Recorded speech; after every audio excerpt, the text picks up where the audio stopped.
Želite da prenesete kriptovalute brzo i lako? Pre svega preuzmite OKX aplikaciju sa vašeg App Store-a.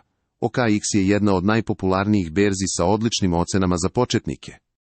Napravite svoj nalog u nekoliko jednostavnih koraka. Samo unesite svoju e-mail adresu, postavite lozinku i potvrdite nalog preko linka koji dobijete.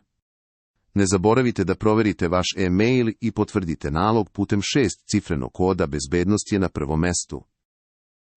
Unesite svoje podatke za KYC verifikaciju kao što su lična karta ili pasoš. Ovo je važno kako bi vaše transakcije bile sigurne i brze. Sada idite na stranicu za uplatu, depozit, izaberite kriptovalutu koju želite da prenesete i kopirajte vašu OKX adresu za depozit. Unesite ovu adresu u novčanik sa kog šaljete sredstva, potvrdite transfer i sačekajte nekoliko minuta da novac stigne na vaš OKX nalog. Pre nego što pošaljete sredstva, ne zaboravite da iskoristite referral kod sa 20% popusta na proviziju. Link je u opisu videa. OKX je savršen izbor za sve koji žele brzu i sigurnu razmenu kriptovaluta.